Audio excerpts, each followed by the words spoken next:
ನಾನು ನಮ್ಮ ಸ್ಕೂಲ್ ಮಕ್ಕಳ ಜೊತೆಗೆ ಪಿಕ್ನಿಕ್ ಹೋಗಿದ್ದೆ. ಸೊ ಪಿಕ್ನಿಕ್ ಅಂತ ಹೇಳಿ ಬಂದಾಗ ಎಲ್ಲರಿಗೂ ನೆನಪಾಗೋದು ತಮ್ಮ ಬಾಲ್ಯದ ದಿನಗಳು. ಹಿಂಗೆ ಸ್ಕೂಲ್ ಪಿಕ್ನಿಕ್ ಕರ್ಕೊಂಡು ಹೋಗ್ತಾರ ಅಂತಂದ್ರೆ ಒಂದು ದೊಡ್ಡ ಸಂಭ್ರಮ ನೋಡ್ರಿ. ಯಾಕಂತಂದ್ರೆ ಎಲ್ಲರಿಗಿಂತ ಭಾಳ ಇಂಪಾರ್ಟೆಂಟು ನಮ್ಮ ಫ್ರೆಂಡ್ಸ್ ಜೊತೆ ನಾವು ಹೋಗ್ತಿದ್ವಿ ಅಂತನೂ ಖುಷಿನ ನಮಗೆ ಜಾಸ್ತಿ ಇರ್ತಿತ್ತು. ಸೊ ಹಿಂಗೆ ಶಾಲಾ ಪ್ರವಾಸ ಅಂತ ಹೇಳಿ ಬಂದಾಗ ದಿನಗಟ್ಟಲೆ ನಾವು ಆ ದಿನಗಳಿಗೆ ಅಂದ್ರೆ ಒಂದು 4 ದಿವಸ 5 ದಿವಸಗಳಿಗೆ ವರ್ಷಾನ್ಗಟ್ಲೆ ಕಾಯ್ತಿದ್ವಿ. ಸೊ ಹಿಂಗೆ ವರ್ಷಾನ್ಗಟ್ಲೆ ಕಾಯುವಂತಹ ಆ ದಿನಗಳು ಬಂದೇ ಬಿಟ್ಟು ಈ ಮಕ್ಕಳನ್ನು ಶಾಲಾ ಪ್ರವಾಸಕ್ಕೆ ಕರ್ಕೊಂಡು ಹೋಗ್ತಿರ್ಬೇಕಾದ್ರೆ ನನಗೂ ನೆನಪಾಗಿದ್ದು ನಮ್ಮ ಶಾಲೆಯ ದಿನಗಳು. ಸೊ ಇವತ್ತು ನನಗೆ ಭಾಳ ಖುಷಿ ಇದೆ. ಯಾಕೆ ನಾನು ಒಂದು ಶಾಲೆಯಲ್ಲಿ ಕಲಿತು ಇವತ್ತು ನಾನೇ ಶಾಲೆಯನ್ನು ತೆಗೆದು ಇಷ್ಟೆಲ್ಲ ಮಕ್ಕಳನ್ನು ಆ ಪ್ರವಾಸಕ್ಕೆ ಕರ್ಕೊಂಡು ಹೋಗುವಂತಹ ಒಂದು ಸೌಭಾಗ್ಯ ದೇವರು ನನಗೆ ಕೊಟ್ಟಾನಲ್ಲ ಅಂಥೇಳಿ. ಸೊ ಹಿಂಗೆ ಬಸ್ ಯಾವಾಗ ಬರ್ತದೋ ಅಂತ ಕಾಯ್ಕೋತ ಕೂಡ್ತಿದ್ವಿ. ಬಸ್ ಬಂದ ಕೂಡೇನ ಸೀಟ್ ಹಿಡಿಬೇಕಲ್ಲ ಅಂತ ಕಾಯ್ತಿದ್ವಿ. ಸೀಟ್ ಹಿಡಿದ ಕೂಡೇನ ಹೆಂಗಾರ ಮಾಡಿ ನಾವು ನಮಗೆ ಕಿಟಕಿ ಸೀಟ ಬೇಕು ಅಂತ ಹೇಳಿ ಒದ್ದಾಡ್ತಿದ್ವಿ. ಸೊ ಹಿಂಗೆ ಒಂದೊಂದ ಎಲ್ಲನೂ ಲಕ್ಷಿಟ್ಟು ಕಡಿಕ ಟೀಚರ್ಗಳು ನಮ್ಮ ಬೆನ್ನು ಹತ್ತಿದ್ರು. ಕಿಟಕಿಯವರ ಕೈ ಹಾಕ್ಬೇಡ್ರಿ, ಏನು ತಂದಿರಿ ಇಲ್ಲೇ ತಿನ್ನಿರಿ, ಟೀಚರ್ಗೆ ಇದನ್ನು ಮಾಡಬೇಡ್ರಿ, ಹಂಗೆ ಮಾಡಬೇಡ್ರಿ ಅಂಥೇಳಿ. ಆ ಡ್ರೈವರ್ ಬಾಜುಕಿನ ಸೀಟ್ ಹಿಡಿಲಿಕ್ಕಂತರೂ ಯಪ್ಪ ಎಷ್ಟು ಇದನ್ನು ಮಾಡ್ತಿದ್ಯೋ ಏನು. ಸೊ ಅಂತೂ ಇಂತೂ ಬಂತು ನೋಡ್ರಿ ನಮ್ಮ ಸ್ಪಾಟ್. ಸೊ ನಾವು ಈ ಸತ ಹೋಗಿದ್ದು ಎಲ್ಲೇ ಅಂತಂತಂದ್ರೆ PRS water park. So PRS water ಪಾರ್ಕಿಗೆ ನಾವು ಹೋಗಿದ್ವಿ. ಎಷ್ಟು ಚಂದ ಇತ್ತಂತಂತಂದ್ರೆ ಮಕ್ಕಳು ಪೂರ್ತಿ ಎಂಜಾಯ್ ಮಾಡಿದರು. ಸೊ ಎಲ್ಲರೂ ಕೂಡ ಎಂಜಾಯ್ ಮಾಡಿದಂತಹ ಸ್ಪಾಟೇ PRS ವಾಟರ್ ಪಾರ್ಕ್. ಸೊ ಇದು ಹುಬ್ಬಳ್ಳಿಯಿಂದ ಭಾಳ ಏನಿಲ್ಲ, ಒಂದು 35-40 ಕಿಲೋಮೀಟ್ರ್ ಹತ್ತಿರ ಆಗ್ತದೆ. ಸೊ ಈ ನಾವು ಒಂದು ಅರ್ಧ ತಾಸು ಮುಕ್ಕಾಲು ತಾಸನೇ ಹಾದಿ. ನಾನು ಸಣ್ಣ ಹುಡುಗರ ಜೊತೆ ಸ್ಲೈಡ್ ಒಳಗಿಂದ ಬೀಳಿಗತ್ತೆ ನೋಡ್ರಿ. ಮಕ್ಕಳಂತರೂ ಇಷ್ಟು ಎಂಜಾಯ್ ಮಾಡ್ಯಾರ ಅಂತಂತಂದ್ರೆ ಹೇಳಲಿಕ್ಕೆ ಸಾಧ್ಯ ಇಲ್ಲ. ಅವರು ಪ್ರತಿಯೊಂದು ಬಾರಿ ಆಟ ಆಡಿ ಹೊರಗೆ ಬರ್ತಿರ್ಬೇಕಾದ್ರೆ ನನ್ನನ್ನು ನಾನು ಅದರೊಳಗೆ ನೋಡಿಕೊಂಡೆ. ಇನ್ನು ನಮ್ಮ ಮನೆಯವ್ರದ್ದೇನು ಕೇಳ್ತೀರಿ, ಅವರು ಸುದ್ದಾನು ಹಂಗೆ ಪ್ರತಿಯೊಂದು ಸ್ಲೈಡು ಪ್ರತಿಯೊಂದು ಇದನ್ನು ಸಣ್ಣ ಹುಡುಗರ ಗತೆ ಅದನ್ನು ಎಂಜಾಯ್ ಮಾಡಿದರು. ಆಮೇಲೆ ಹುಡುಗರಂತರೂ ಆ ವಾಟರ್ ಸ್ಲೈಡಿಂದ ಕೆಳಗೆ ಬೀಳ್ತಿರ್ಬೇಕಾದ್ರೆ ನೋಡ್ಬೇಕು ಅವ್ರ ಖುಷಿನ.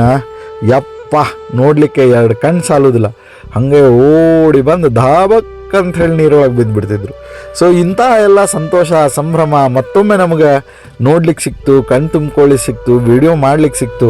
ಸೊ ಪ್ರತಿ ವರ್ಷ ಈ ಒಂದು ದಿನಕ್ಕೆ ನಾನು ಕಾಯ್ತಿರ್ತೀನಿ. ಯಾವ ದಿನಕ್ಕೆ ಅಂತಂತಂದ್ರೆ ಪಿಕ್ನಿಕ್ಕಿಗೆ. ಯಾಕೆ ಅಂತಂತಂದ್ರೆ ಆ ಒಂದು ದಿವಸದೊಳಗೆ ನನ್ನ ಬಾಲ್ಯದ ನೆನಪುಗಳು ನನಗೆ ನೆನಪಾಗ್ತಾವೆ. ಮಕ್ಕಳನ್ನು ಕರ್ಕೊಂಡು ಹೋಗೋದು ದೊಡ್ಡ ಜವಾಬ್ದಾರಿಪ್ಪ. ನಮ್ಮ ಸರ್ಗಳು ಎಷ್ಟು ಕಷ್ಟಪಡ್ತಿದ್ರಲ್ಲ, ನಮ್ಮ ಟೀಚರ್ಗಳು ಎಷ್ಟು ಕಷ್ಟಪಡ್ತಿದ್ರಲ್ಲ ಅಂತನ್ನೋದು ನಮಗೆ ಈಗ ಗೊತ್ತಾಗ್ಲಿಕ್ಕತ್ತದ. ನಾವು ಸಣ್ಣವರಿದ್ದಾಗ ನಾವು ಈ ಕಿಷ್ಕಿಂದ ಹತ್ರ ಇರುವಂಥ ವಾಟರ್ ಫಾಲ್ಸಿಗೆ ಹೋಗಿದ್ವಿ. ನೀವು ಯಾವ ವಾಟರ್ ಫಾಲ್ಸಿಗೆ ಹೋಗಿದ್ರಿ, ಎಲ್ಲೋಗಿದ್ರಿ ಅಂಥೇಳಿ ಕಮೆಂಟ್ ಮಾಡಿರಿ. ಸೊ ಇಲ್ಲಿ ನೀವು ನೋಡ್ಲಿಕ್ಕತ್ತೀರಿ ಎಷ್ಟು ಚಂದ ವಾಟರ್ ಫಾಲ್ಸ್ ಒಳಗೆ ಬೀಳೋದು ಏಳೋದು ಇದೆಲ್ಲ ಆಟ ಆಡೋದು. ಪ್ರತಿಯೊಂದು ಸುದ್ದಾನು ಸಣ್ಣ ಹುಡುಗರು ಹುಡುಗಿಯರ ಜೊತೆ ಸೇರಿ ಆಡ್ತಿರ್ಬೇಕಾದ್ರೆ ನಾವು ಸಣ್ಣವರಿದ್ದೇವೇನಪ್ಪ ಅಂತ ನಮಗೆ ಅನಿಸ್ತದೆ. ಸೊ ಹಂಗೆ ಅಷ್ಟು ಚಂದ ಈ ಒಂದೆಲ್ಲ ಆಟಗಳು. ಇನ್ನು ಈ ದೊಡ್ಡ ಸ್ಲೈಡ್ ಅಂತರೂ ನೀವು ವಿಚಾರ ಮಾಡಲಿಕ್ಕೆ ಸಾಧ್ಯ ಇಲ್ರಿ. ಮ್ಯಾಲಿಂದ ಒಂದು ದೊಡ್ಡ ನಾಗಪ್ಪಂದು ಸ್ಲೈಡ್ ಗತೆ ಮಾಡ್ಯಾರ. ಇದನ್ನು ಈ ಸೈಡ್ದೊಳಗೆ ಒಂದು 4-4 2-2 3-3 ಅಂಥೇಳಿ ಹಿಂಗೆ ಸೀಟಿಂಗ್ಸ್ ಅವ. ಸೊ ಅದ್ರೊಳಗೆ ಕೂತು ನಾವು ಬರಬೇಕು. ಸೊ ಅದ್ರೊಳಗೆ ನಮ್ಮ ಶ್ರಾವಣಿ ಮೇಡಮ್ನ ಈಗ ಈ ನೀರೊಳಗೆ ಬರ್ಲಿಕ್ಕತ್ತಾರ. ಸೊ ನಾನು ಇದನ್ನೆಲ್ಲ ನೋಡಿ ಯಪ್ಪ ಎಷ್ಟು ಚಂದ ಅದ ಇದು, ನಾವು ಸಣ್ಣವರಿದ್ದಾಗ ಇಂಥ ಆಟಗಳು ಯಾಕಿರಲಿಲ್ಲ ಅಂಥೇಳಿ ಭಾಳ ಅಂದ್ಕೊಂಡು ಭಾಳ ನೆನೆಸ್ಕೊಂಡಂತಹ ದಿನಗಳಿವೆಲ್ಲ. ಸೊ ಹಿಂಗೆ ವಾಟರ್ ಸ್ಲೈಡ್ ಆಟ ಆಡಿದ್ವಿ. ಅಲ್ಲಿ ಇರ್ತಕ್ಕಂತಹ ಊಟದ ವ್ಯವಸ್ಥೆ, ಟಿಫಿನ್ ವ್ಯವಸ್ಥೆ ಎಲ್ಲ ಮಕ್ಕಳಿಗೂ ಮಾಡಿದರು. ಬೆಳಗ್ಗೆ ಟಿಫಿನ್ ಇರ್ತದೆ, ಮಧ್ಯಾಹ್ನ ಊಟ ಇರ್ತದೆ, ರಾತ್ರಿ ಸಾಯಂಕಾಲ ಸ್ನ್ಯಾಕ್ಸ್ ಇರ್ತದೆ. ಇಷ್ಟೆಲ್ಲನೂ ಕೊಟ್ಟು ಅವ್ರು ನಮಗೆ ಕಳಿಸ್ತಾರೆ. ಆಮೇಲೆ ಎಲ್ಲ ಅನ್ಲಿಮಿಟೆಡ್ ರೀ, ನಿಮ್ಗೆ ಎಷ್ಟು ಬೇಕಾದಷ್ಟು ಹಾಕ್ಸ್ಕೊಡ್ರಿ, ಎಷ್ಟು ಬೇಕಾದಷ್ಟು ತಿನ್ನಿರಿ. ಮತ್ತು ಊಟ ಗೀಟ ಎಲ್ಲ ಚಲೋ ಇರ್ತದೆ, ಏನೂ ತೊಂದರೆ ಇಲ್ಲ. ಸೊ ನೀವು ಅಕಸ್ಮಾತಾಗಿ ಹುಬ್ಬಳ್ಳಿ ಹತ್ತಿರ ಎಲ್ಲರ ಪ್ಲ್ಯಾನ್ ಮಾಡ್ಲಿಕ್ಕತ್ತಿದ್ರಿ ಅಂತಂದ್ರೆ ಈ PRS ವಾಟರ್ ಪಾರ್ಕಿಗೆ ತಪ್ಪದೆ ಹೋಗ್ರಿ. ಅದರೊಳಗೆ ನಿಮ್ಮ ಮಕ್ಕಳನ್ನ ಕರ್ಕೊಂಡು ಹೋದ್ರಿ ಅಂತಂದ್ರೆ ಫುಲ್ ಎಂಜಾಯ್ಮೆಂಟ್ ಆಗ್ತದೆ.